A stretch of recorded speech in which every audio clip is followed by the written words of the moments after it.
All right. Well, good morning, everyone. We are so excited to have you here today. Thank you so much also for filling out the poll.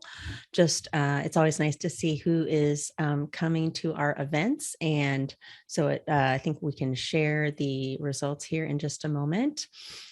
So you can see who's in the room. And of course, always really appreciate there's always a lot of these are limited choices. We have limited numbers that we can put in the poll.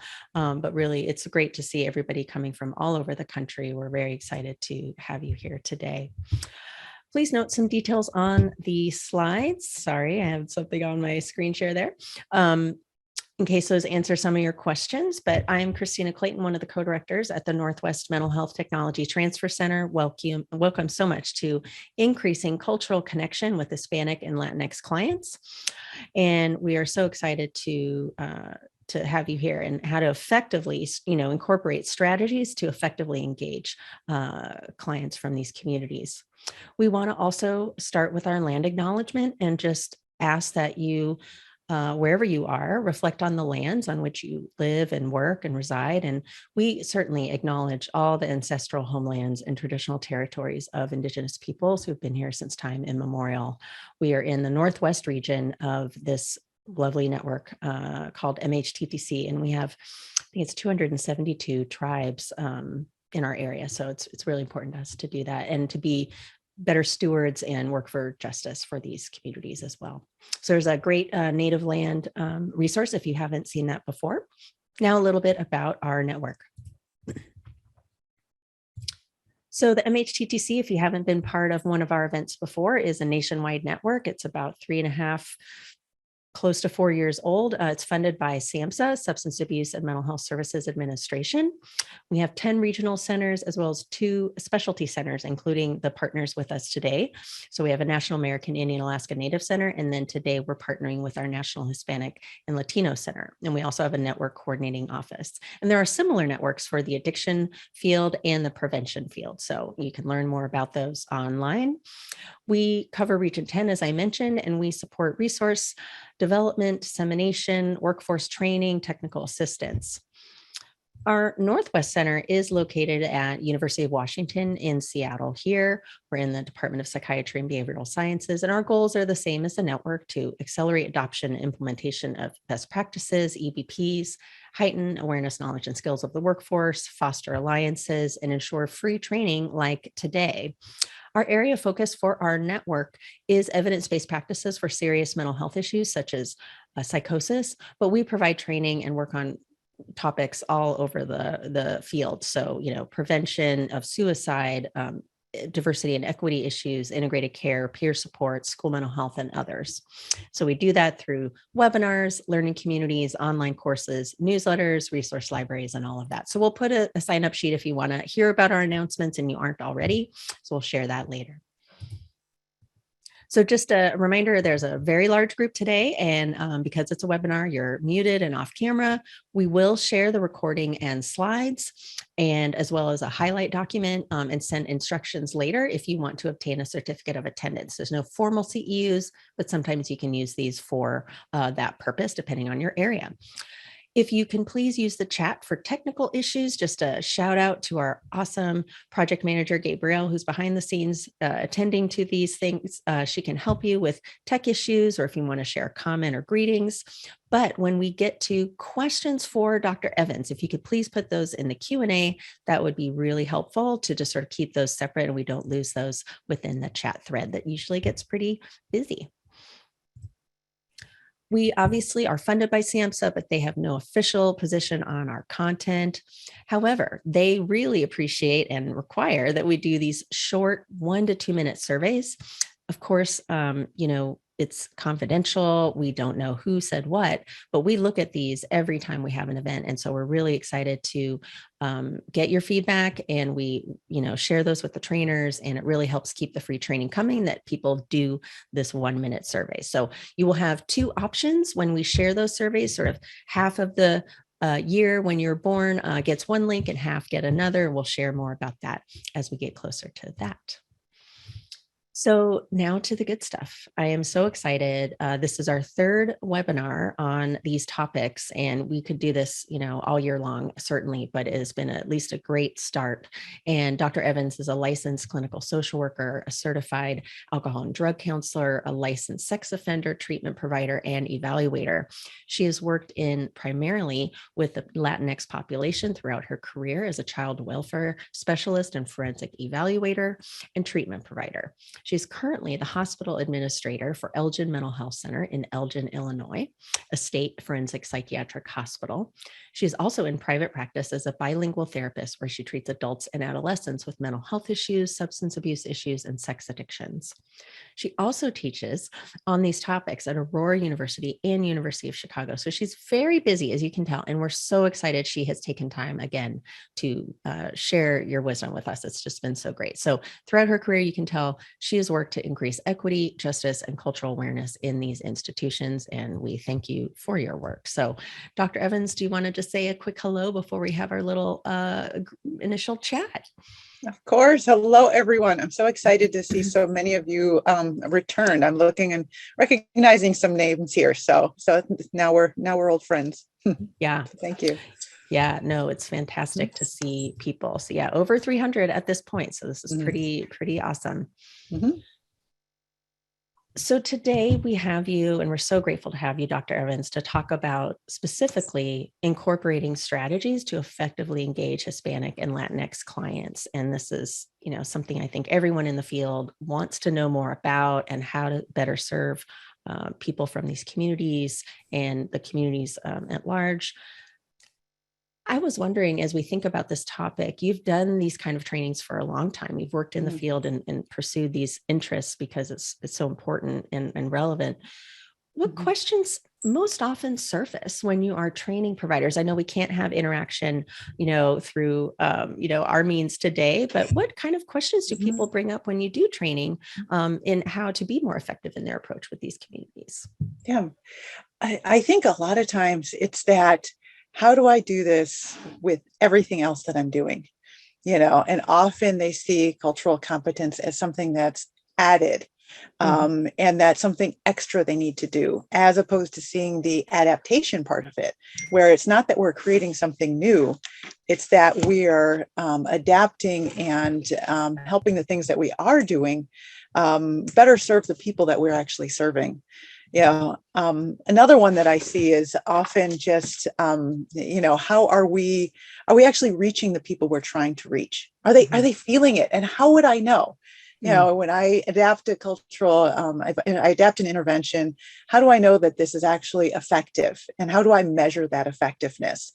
And I think that's a question that we have both on the agency level. Our directors, I see that we've had many people attending our webinars that are directors and leaders and VPs. And it really is how do I make sure that the entire organization is doing this? But then as a clinician, how do I know that I'm being effective? How do I assess that? So we're going to talk about that in our webinar. Yeah. Well, that's really helpful. It dawned on me as we were talking about this topic for today. And I want to say, I really honor and respect, that our network and our centers,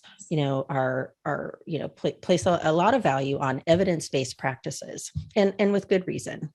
However, we also know that can clang in some people's ears, and mine included, because we know that what are termed evidence-based practices may not have been researched with a diverse clientele, may not have had the opportunity to, and then we also know there are a lot of practices that don't have those designations that are very effective, that come from communities such as, the Hispanic and Latino communities that, may or may not have that mark of, stamp of approval. How do we find that balance? What is your perspective on using what I think most people might agree are pretty effective things, motivational interviewing or CBT, that sort of thing, but also having that, attending to cultural identity and those issues versus throwing all that out, out the window. So what are your thoughts on that? You've done this a long time. I imagine you have some thoughts. Yes. So evidence-based practices is one cultural adaptation. So today in our webinar, we're going to talk about 8 different cultural adaptations, and choosing the appropriate method to reach our clients is just one of them. And so with evidence-based practice, it speaks directly to the methods we're using. Are we using methods that are culturally competent and that can really reach the audience that we're working with, whether, it's generational, whether it's racial, whatever it might be, language. And so when we think about EBPs, it's just one element. There are so many others that we're going to talk about in our webinar that really can also help and support. And so if you're not using something that has the seal of approval, the EBP on it, there are still multiple other ways to make sure that you are adapting your intervention, to be culturally appropriate. And it's not just, having that seal of approval. And so we're going to show you how to do that in our webinar.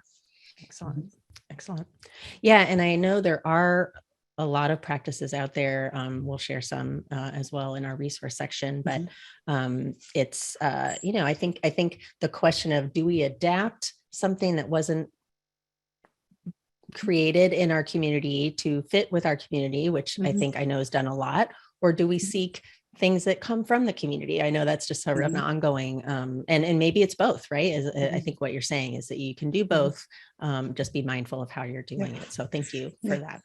And I want to jump in right there, because I think one thing we forget, and this is kind of assumptive, we are not the only place that does therapy. People are doing therapy in every corner of the world and using therapeutic interventions that work for that country. And often we sit with what we have, what's been approved by SAMHSA, which has wonderful resources, and we think, well, this is all there is.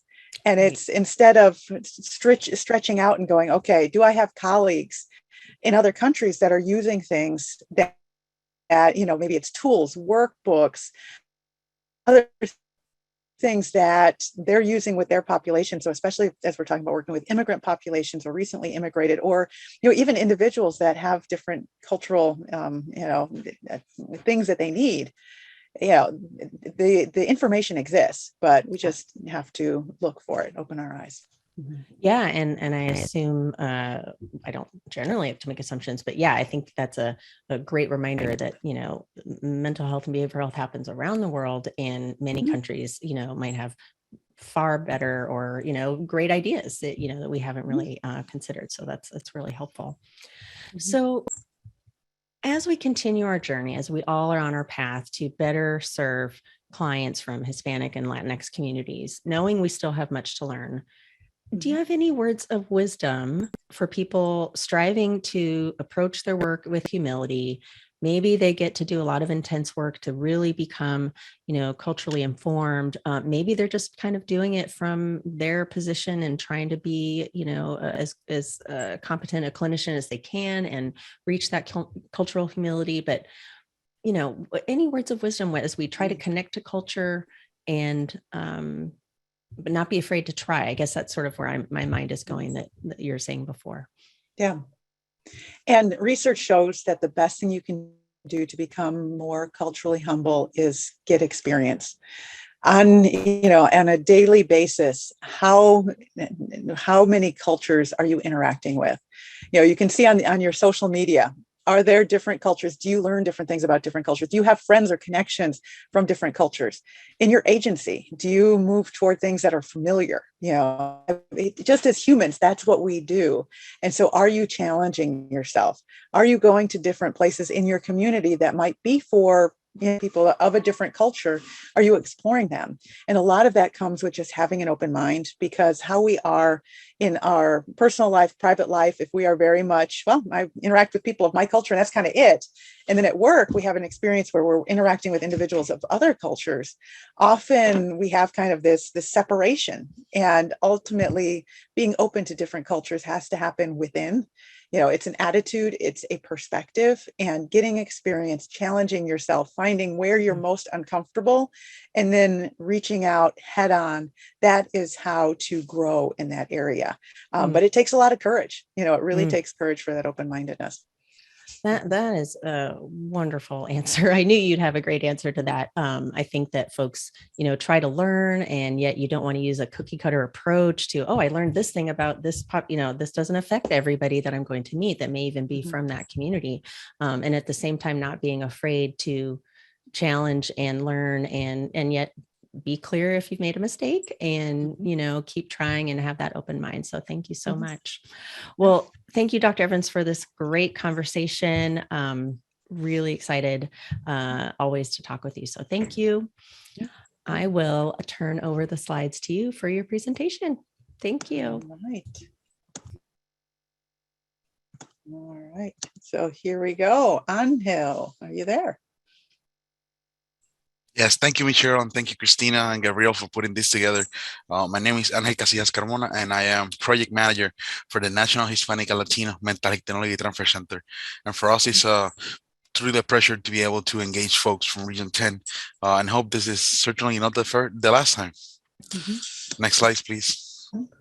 Like Christina will mention, we're funded by SAMHSA, although none of the expressions on or the materials are those that come from them, just from our centers and our colleagues. Next slide, please. And very important topic that we address whenever we speak about our communities and how to engagement, and it's that language is truly meaningful, and we use this example as throughout our presentations. Next slide. Yeah, and like you see here, we are a subject matter expert on resources for the mental health and school mental health workforce across the United States. We provide high quality services, effective mental health treatment, and recovery support services. Next slide, please. You can see here briefly our offering. We provide need assessment, products, educational products, trainings, and classes and symposiums. And like Christina mentioned, all our trainings are free of charge. Whatever we ask of you is just to fill up the small evaluation at the end. So we will truly appreciate that. Briefly, once again, we're part of a larger network that goes throughout the country. So feel free to reach out to your centers region. Next slide, please. And here we have some examples and a research list that we want to share with all of you.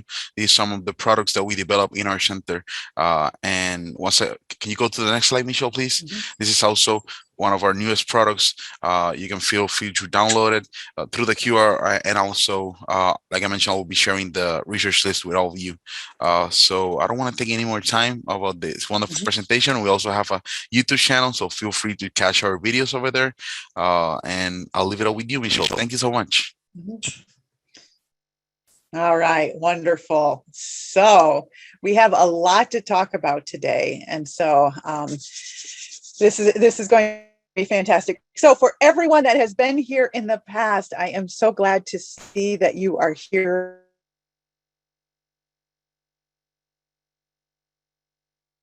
again. And so I see many names that I've seen. Session 1 and 2, they are recorded, and so you can certainly see them on the websites. And so we do have session 1, which was introductions, where we talked about the population and just different risk and protective factors that you may see during your assessment working with this population. And then we took a step to talk about and also the organizational environment. And so if you see during session 1 and session 2, we're really talking about preparing to actually engage with individuals in this population. And so our last session, I think, was really good, just in talking about, as people walk in, what can you do? And there were a lot of very specific things that you can identify and focus on to be able to change your organization to be more welcoming. And so today we're going to focus on incorporating specific strategies to effectively engage and intervene. And so once we've created that organization, that when people walk into it, they feel welcome. They go, yeah, this is somewhere that I can be, that I could receive treatment. I feel comfortable here. I feel like people care about me. We sit down with them, and what do we do? What do we do to make sure that when we culturally adapt our interventions, it's effective, and that we can actually see, we can actually speak to what we're doing? If we can't define something, it's incredibly hard to talk about it, and then it's very hard to do it. And so today I'm going to give you 8 different areas where you can adapt your treatment. And so this is this training today is a very applicable one. I'm going to hand you some things where you can literally take this for your afternoon sessions, and you can start looking at it and going, okay, how am I doing this? How am I addressing these particular elements? And so in the chat, I would like you to invite you to answer this question. And so like was mentioned before, I keep an eye on the chat. And I also like to be my webinars to be very interactive for you. And I know in the chat often it's a great place for you to share your ideas, things that you have seen and identified, so that we can kind of share with each other just the different wonderful things that you are doing. I should also note that today's webinar, we're going to go pretty quick because there is so much I want to tell you, and I want to make sure that you walk out with some very great things that you can do. So as we're thinking about cultural adaptation, I like to step back and think about what we believe about illness. Now, I've mentioned this before in our first session. What I believe about my illness is going to change what I think I need to do about it. I always use COVID is such a wonderful example for so many things, especially when presenting. And we can remember back to during the early days of COVID, when people were wondering what it was, and some people were, nope, there's nothing you can do, it doesn't even exist. And they didn't do a lot.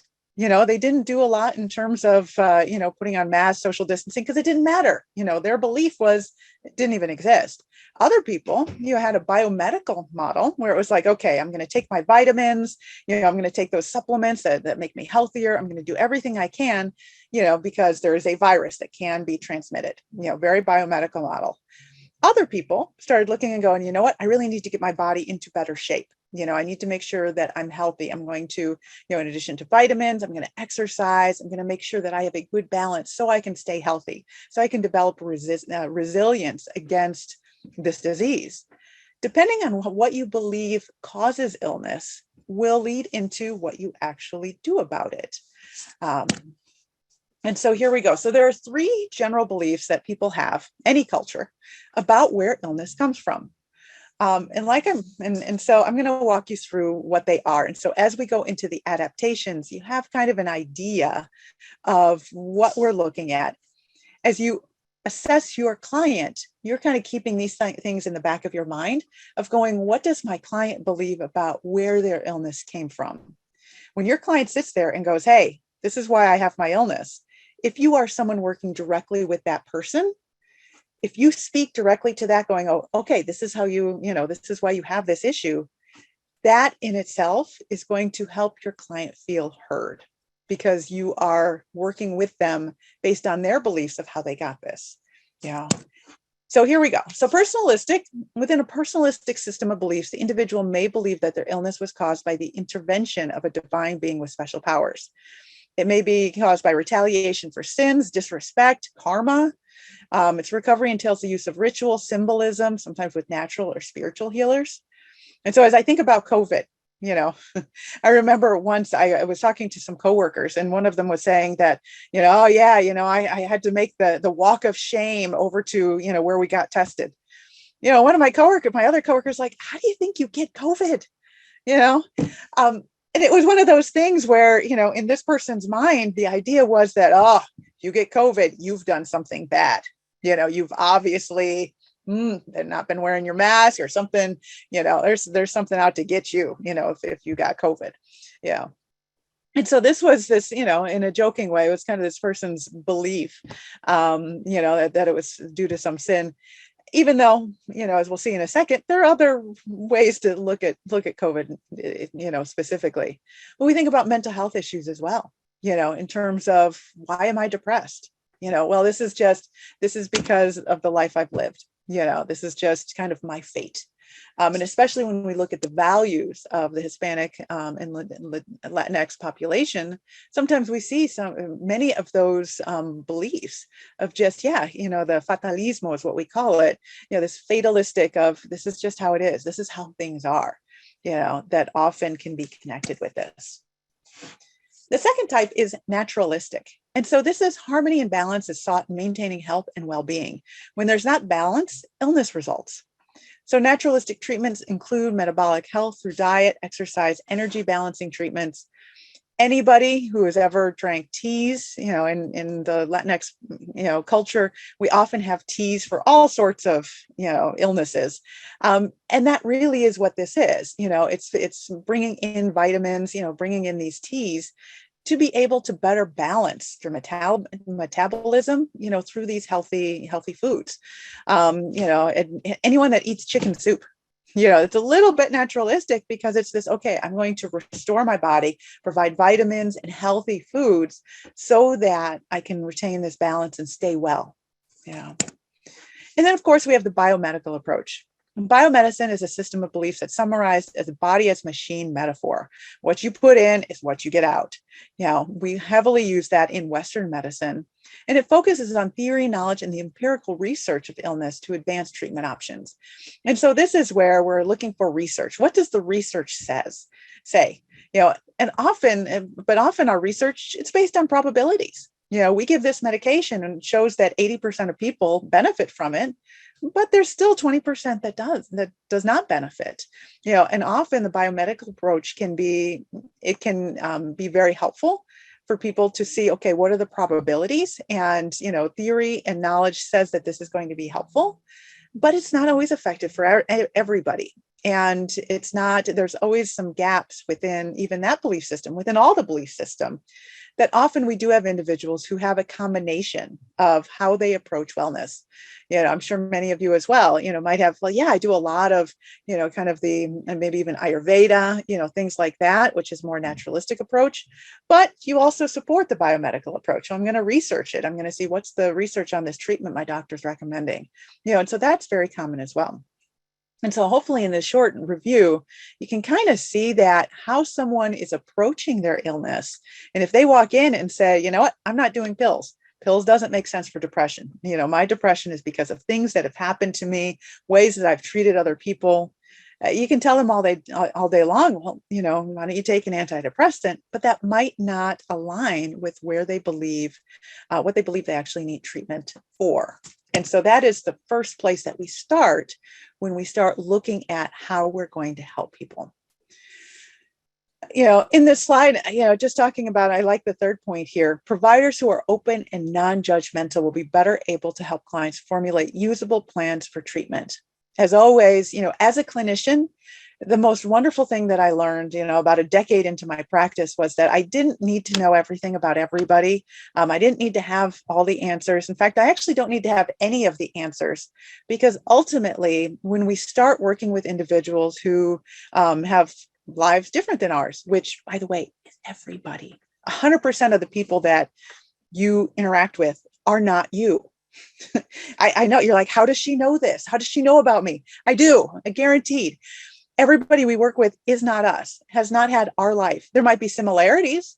We might look similar. We might go to the same, hairstylist. We might even eat the same foods. But everyone, whether we've grown up in the same area, we've grown up in very different places, we're the same age, we're not, are completely different. And so as a healthcare provider, we need to stand in that place of being non-judgmental and start from as I work with my client, everything that they're doing right now and how they're approaching this problem makes complete sense based on their experience, values, and beliefs, and the things that they've learned in their community and families. And so when your client comes to you and says, you know what, yeah, I have this issue, and the things that I've tried, the things that I normally do, things that my community and my family do, they're not working for this particular problem. We're starting from that. We're helpers in that problem-solving process, because we're starting at, on one hand, a disadvantage of, I haven't lived their life, and there are all sorts of resources within their life and their experience that I'm not familiar with. And so taking that stance of being non-judgmental and every option is possibly a great option helps us be open to these ideas that might be, foreign from us. We just don't understand them, but might be incredibly helpful for the people that we're working with.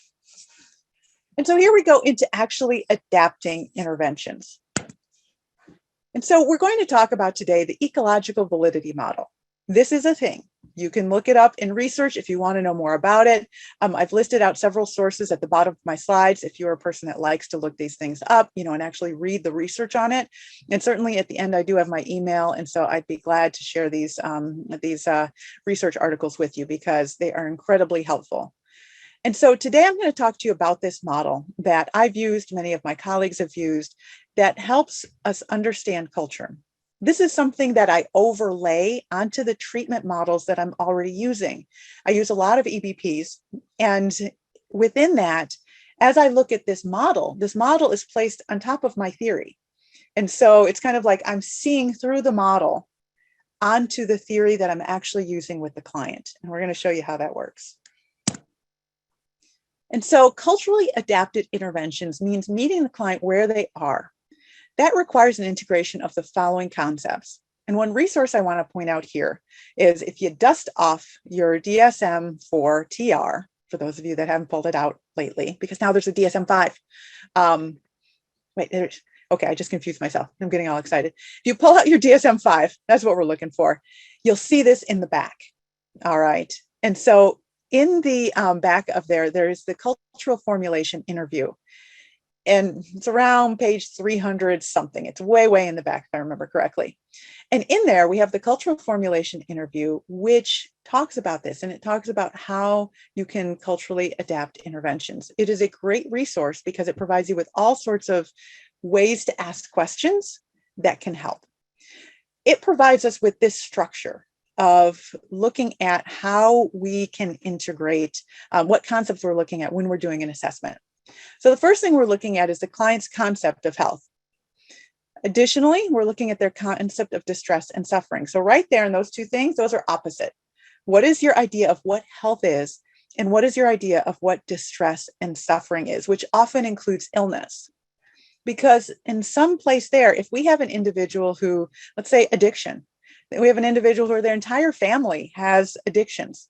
Their concept of health without addiction might be different than someone who has never seen any addiction in their family, and somebody has recently begun problem drinking. So we're looking at what is their concept of health.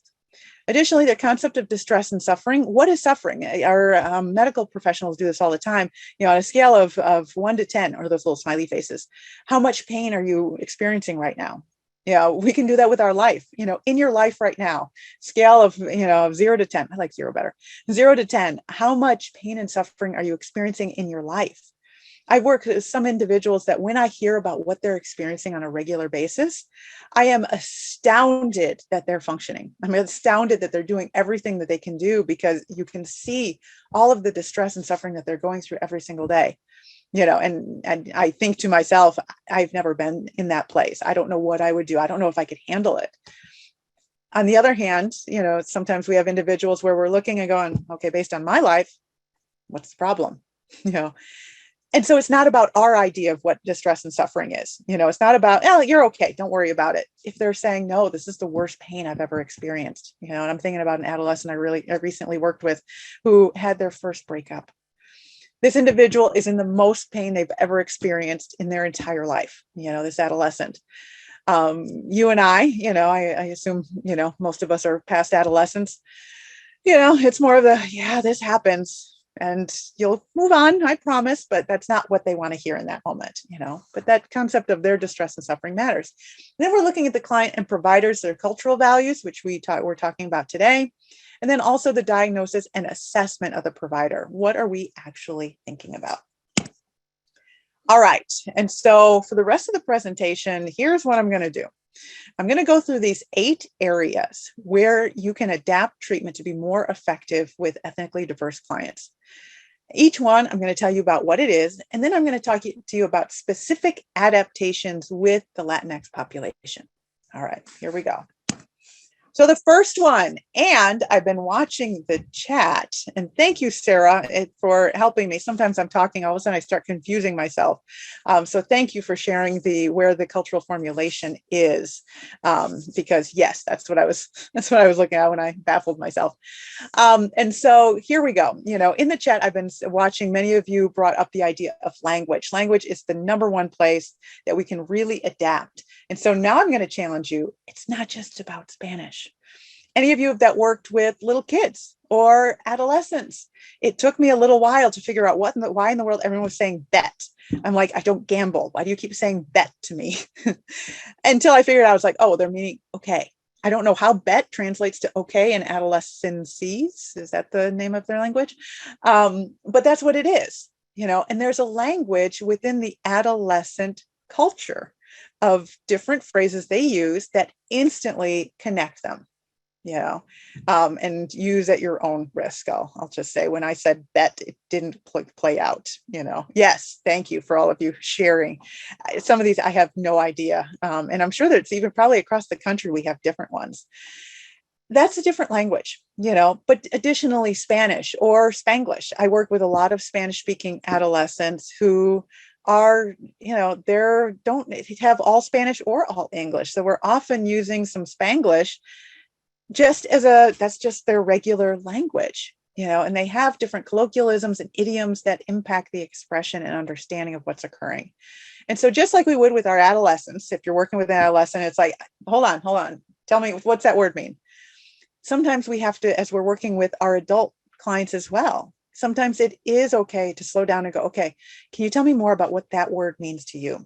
I speak Spanish fluently, but often when I'm working with individuals and perhaps they're from a different country, or they're, from somewhere, or they're from a different place in the US, and they're using a word in Spanish where I'm like, I don't think that means what I think that means. Pausing and going, okay, tell me more about that word, gives us an opportunity, first of all, to let the individual know that we want to understand. And also it can help us to understand, what's important to them. And so the importance to the Hispanic clients, they can express themselves better in the native language. And so we know, and this is something we talked about last time, having Spanish speaking staff is incredibly important, and if you want some things that you can specifically do watch last session's webinar, because we talked about what agencies can do to help this. And so, as a clinician, I'm looking at local dichos or idioms, which can connect cultural metaphors with the client's experience to increase understanding of treatment concepts. And also, language is also an evaluation. It's something we can use for assessment, because what language, what idioms people are using lets us know their acculturation or their assimilation level. Case in point, working with my adolescents, they give me so many great things. I was one day, one of the kids was sick. And so I mentioned to the group, oh yeah, Joe has a stomach bug. And instantly everybody was horrified. I was working with primarily Spanish speaking adolescents, and they were all horrified that, Joe had an insect inside of him. Now, these were English speaking adolescents, but they were bilingual. And so they'd never heard that phrase of having a stomach bug. They thought it was, which was hilarious once I explained that, no, it wasn't an actual insect. He was just sick, and so we were able to talk about some of these idioms or dichos that, and what they think about. And it also helped me kind of understand that maybe some of the idioms that I use commonly, as I'm a native English speaker, you might not be translating well, but people might not be telling me. So specific modifications are appropriate translation, interpretation of communicated information. So for those of you in charge of translation programs, the appropriate translation is the dual translation of, okay, I take my English document, have someone translate from Spanish, I give it to my second Spanish speaking person and have them translate it back into English. That is the official way where you actually know your document has been translated well. I know often we are having office staff do our translation. Sometimes there's nothing we can do. That is, budgetarily, sometimes these individuals are hired for that. But we also know there is a lack of certification for translators in the US. There are certifications, but often those certifications are costly. And so many agencies, well, they have, our staff who work in the community, have been speaking, are native Spanish speakers, Spanish writers, but they might not speak, they might not have the language or full vocabulary that's perfect. They may be using some Spanglish that turned into just regular vocabulary for that area. So additionally, providers should clarify any language embedded meanings that are conveyed through sayings or metaphors. And then many theories encourage the naming of experiences of distress and suffering in order to reframe and retell these experiences. Yes, and I'm laughing at some of your, thoughts here in the chat of, yes, buscando parking. That's what we do. And so many times we're looking at helping individuals communicate, because if you can't describe it, if you can't talk about it with vocabulary, it's very hard to address it. And that's really how we're helping individuals. And so here we go. Number 2. So number 1 was language. Number 2 is persons. So this concept refers to the individuals that the client expects to be involved in their treatment, and the significance of each of the persons. It can mean the significance of the individuals involved in the client's care, including family members, holistic healers, and extended family. And it refers to the client-provider relationship during the intervention. Now, if some of you have worked with, and I go back to adolescents, apparently they're on my mind today. This can be a little interesting, because I've worked with a lot of adolescents that certainly have a lot of family. However, often because mom is working all day, dad is working all day, grandma's driving the adolescent to treatment, cousin's driving the adolescent to treatment. We have I had a neighbor, some person I don't really know, driving the person to treatment. And it is wonderful that my adolescent is very cared for within the family, but it's impossible for me to talk to the caregivers. And so often when we think about persons, we always think about, additive of, okay, mom and dad and cousin all want to attend the appointment to know what's going on with the individual, which is true. We often have self-selected family, but we also have individuals, we're more likely to include people, but also that can mean that there's more people that we need to follow up with, or that there's a community of care around the children we're working with. And so we have to be very mindful of knowing who has what role. If I see cousins driving, my kid here every single week for treatment, that may or may not mean that they need to be involved in treatment. And I have to make sure to clarify this, that I'm talking to the caregiver to go, okay, I see cousins driving, our person here, our adolescent here. Should I be sharing information with this cousin, or is it just a ride? Because we know we have that community. Additionally, there can be extended family, not just blood related, but also from towns. I know a lot of the immigrants that I work with, they came up I'm in the Chicagoland area. They came up here because, they had a neighbor that lived down the street who already lives here, and they came up with that neighbor. And so often I'm working with individuals whose family here are actually neighbors from their town. And that is where we have this different type of family, or often we may have family members in other countries. And so, we're thinking about those individuals, mom, dad, who might be in a different country, while my adolescents, or even my adults are living here with other people, aunts, uncles, cousins. And so we really have to work to identify who's in our family here. And so our clients may place a high value on personalismo, or friendliness, because in persons, it also talks about ourselves, who we are, and how we influence our relationship, how our relationship influences our interaction. Clients may be more likely to place a high level of trust in one professional instead of relying on multiple specialists. Most of my clients keep calling me for years after they've finished treatment, because I know things. Theoretically, that's what I think, or they know they know I'll give them a good answer, and they found me helpful. And over time, they've gotten to know me, and they know who I am. They feel comfortable with me, and we have a relationship. And so I have that trust.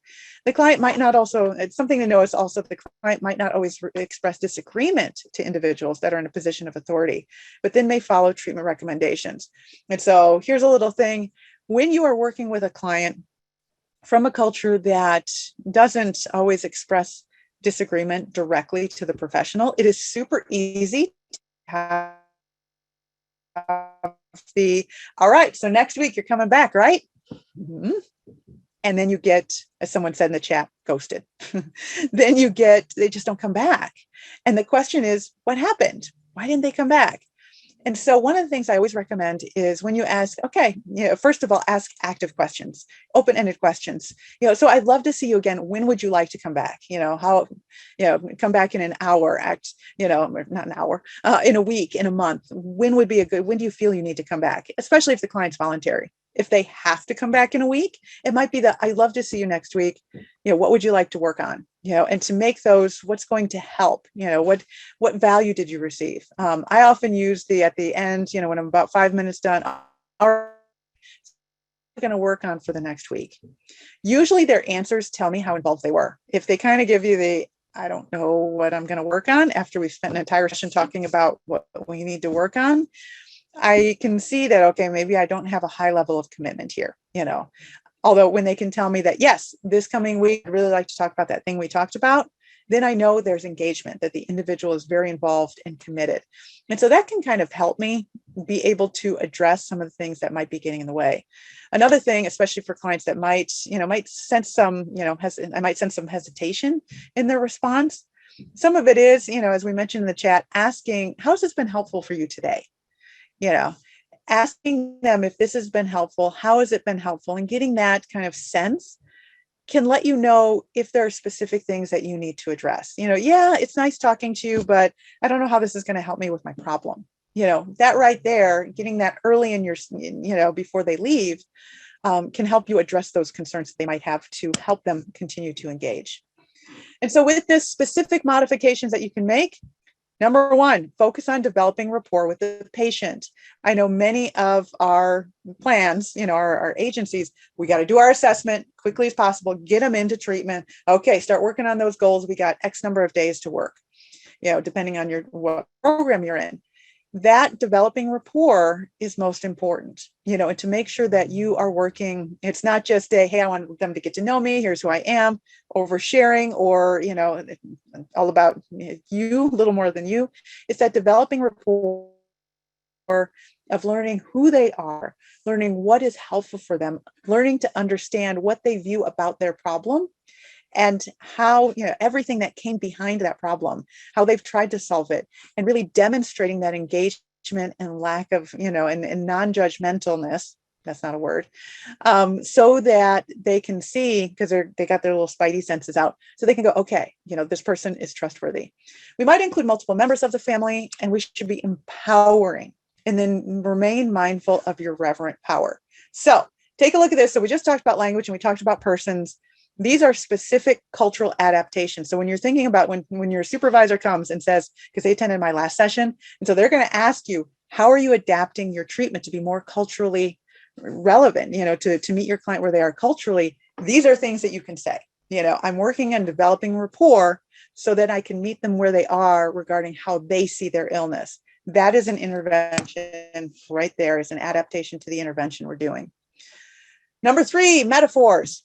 So this concept refers to the symbols and concepts shared by a particular group. This helps individuals make meanings of new situations based on previous experiences that they have. It may connect seemingly unrelated situations together due to the similar meanings experienced by the client. And so this one gets a little foggier, so let me give you some examples. So individuals of power may symbolize oppression or prejudice to the client, which may impact the therapeutic rapport. So I work with, the majority of the clients I work with are mandated.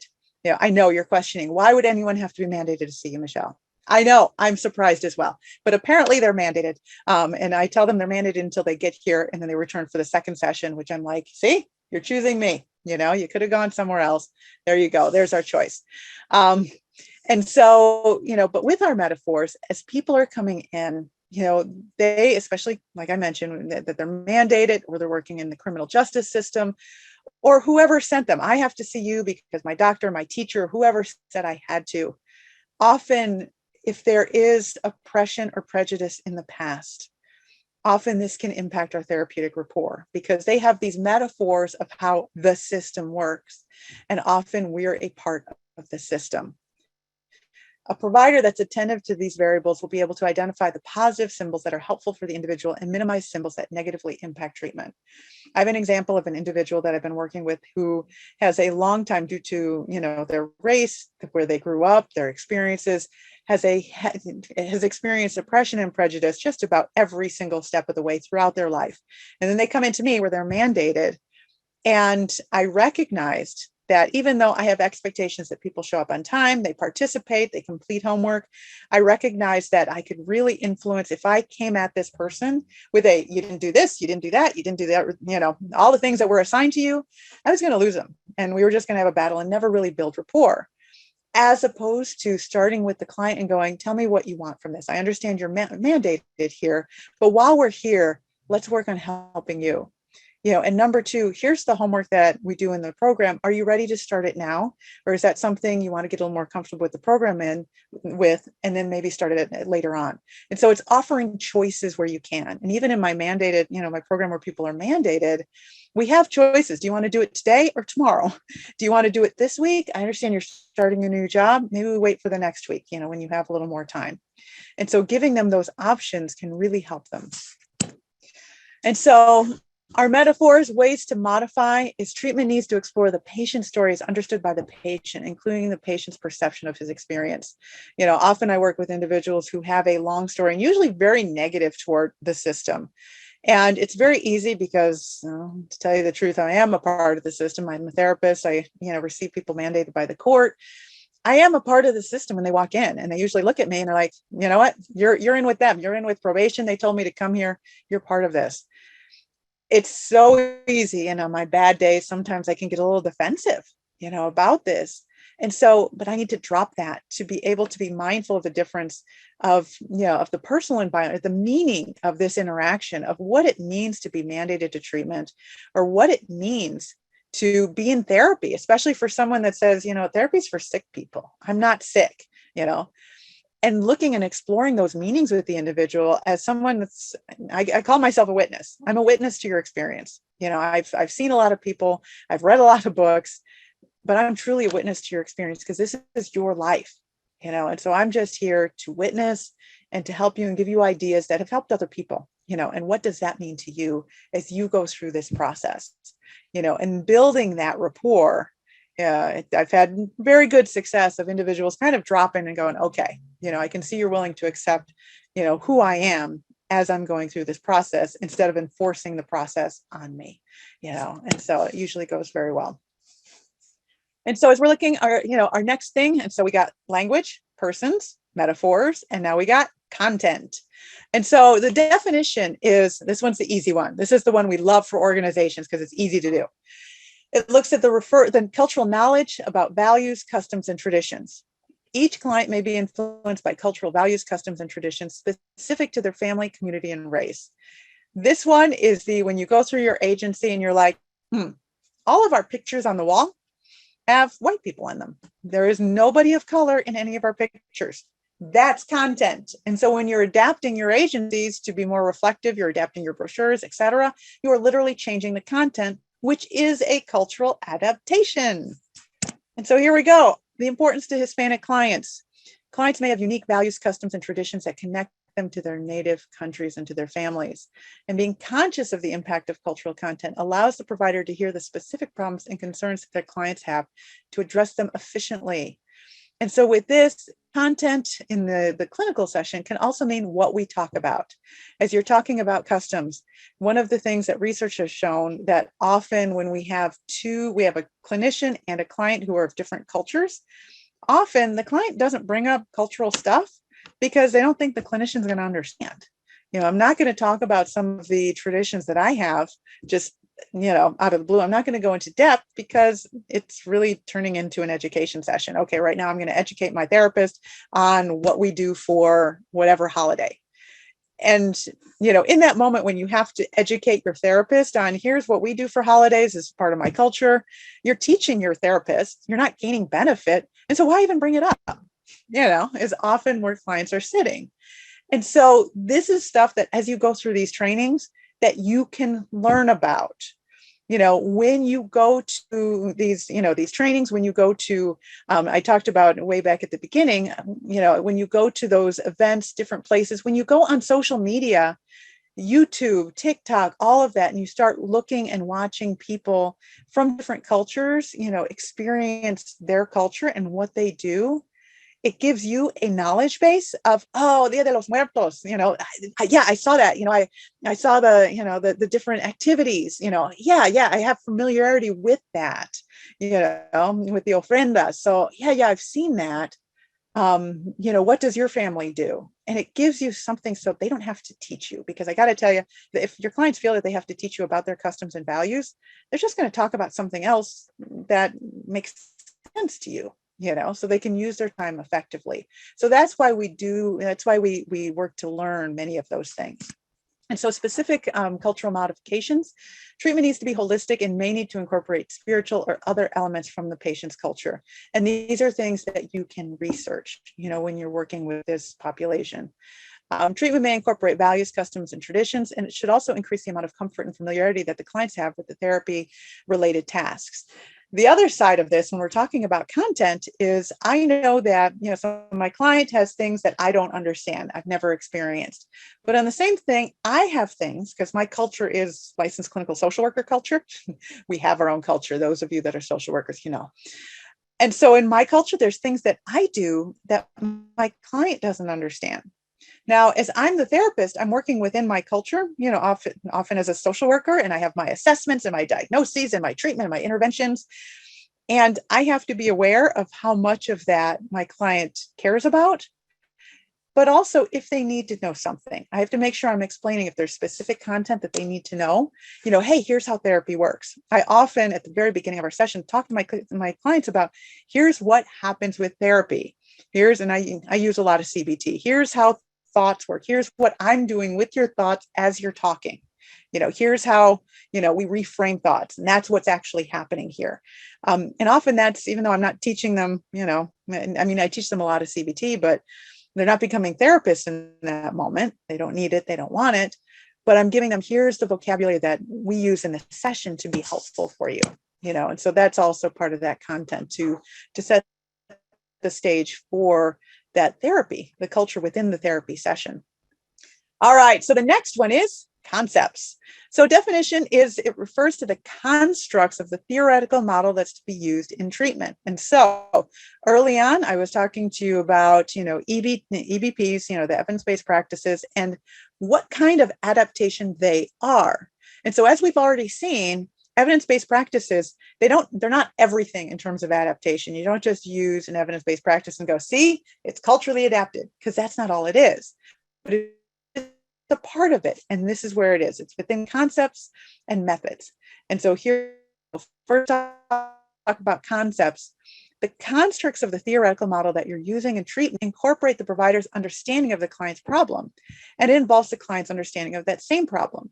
And so most of you that have learned theory understand that when you choose a theory, it has to relate to how the therapist understands how people get problems, but it also has to, incorporate how the client believes that people get problems.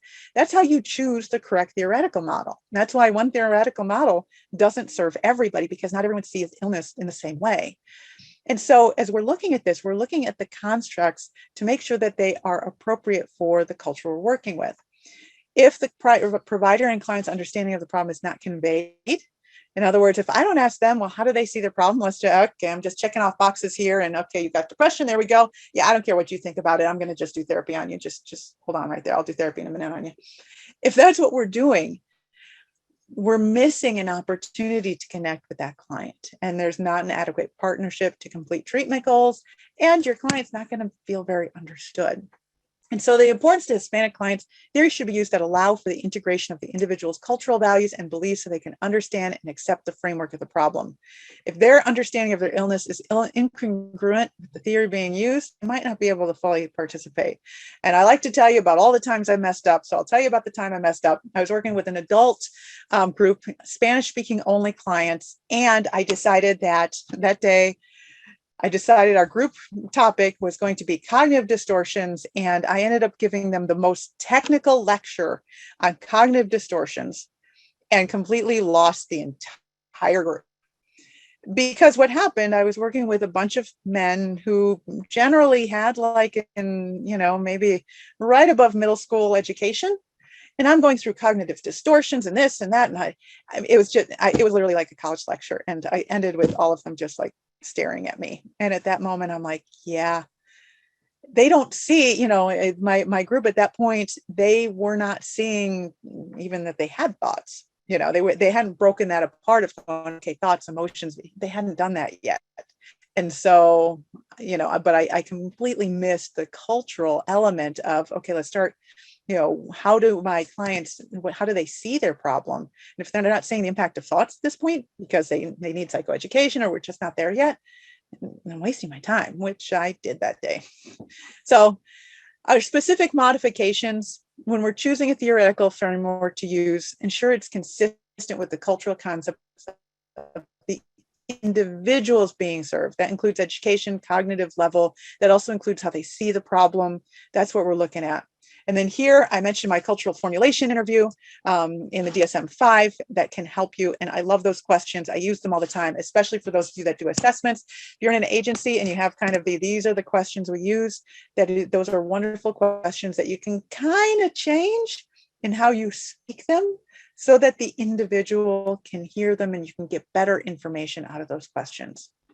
And so, yes, I love some of the comments that are happening in the chat. I so agree, giving people options, helping them, that's, even in the choice of theory, helping them figure out what works best for you can be incredibly helpful.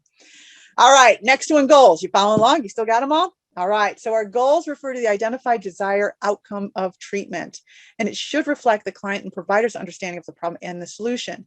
If someone doesn't believe they have a problem, their goal is not going to be to solve it. If the clinician is saying, hey, you got a problem here, and the client's like, no, I don't, then you either have to do a little bit of motivational interviewing to kind of explore what the problem actually is and develop a problem, an idea of the problem.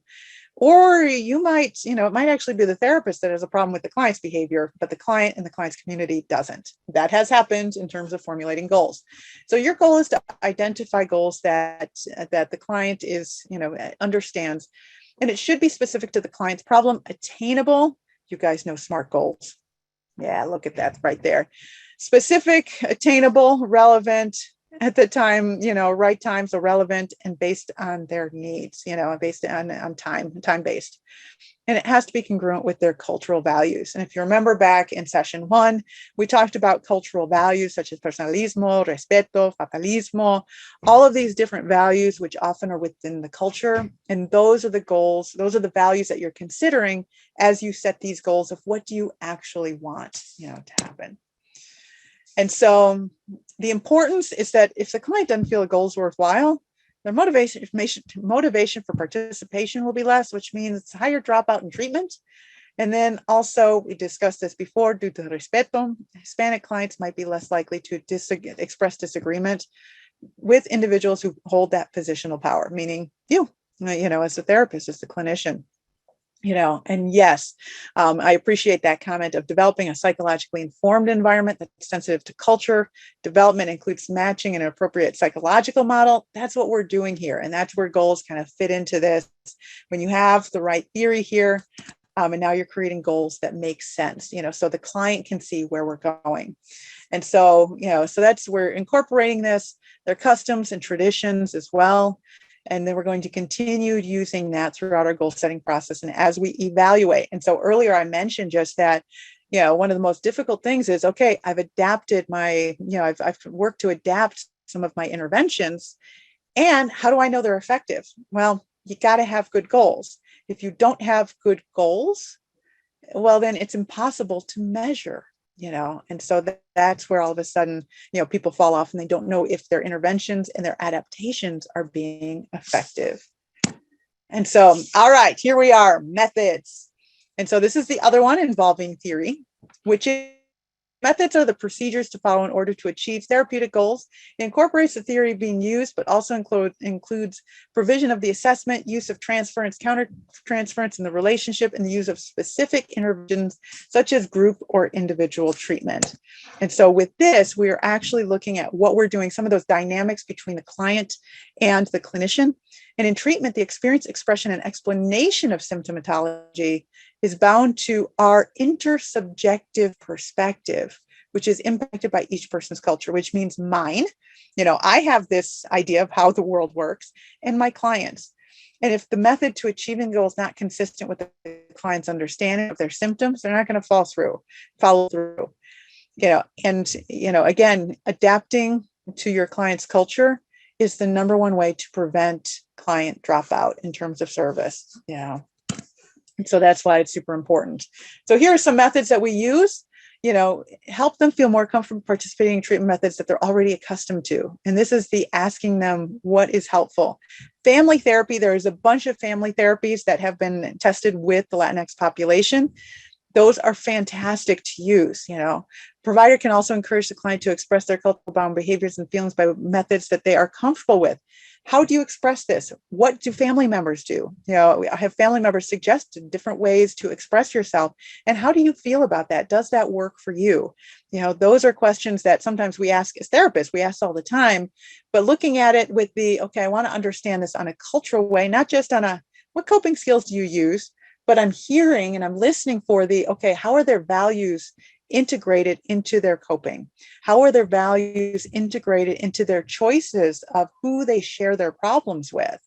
What do I need to understand there regarding their culture? Because understanding that cultural part, again, remember this theoretical model I'm overlaying onto our theory and the dynamics we're using. And when I'm looking through that cultural lens, all of a sudden I start to see my client's behavior as happening in a system instead of just my client enjoying music to cope. I've worked with so many individuals that when I ask them, well, what kind of music, they start telling me about their music, which is highly cultural. Whether it is, music in Spanish or music of a specific genre. And when I explore that, these are cultural norms that can tell me more about my client and what is important to them, which I can reach in and we can expand. If they already enjoy music, I start to go back into that music and talk to them about all the things they've done when listening to that music that are helpful for them, and that helps us identify additional coping skills. And so including trusted individuals and offering services in the preferred language, of course, can increase the comfort. All right, and here's a good one, context. So the definition is it considers the client's broader social, economic, and political circumstances. And so, looking at that comment before from Jay, this one kind of brings this one in here too. And so the context of the intervention impacts the client's priorities in completing tasks and if and how they follow treatment recommendations. This is the environment. And so in addition to being the environment, of what are we looking at? Am I comfortable? Is this something I can do? We're also looking at the context of our communication. And this is something I've always enjoyed thinking about because it helps me understand when I'm probably not being understood, if that makes sense. That's a complicated sentence.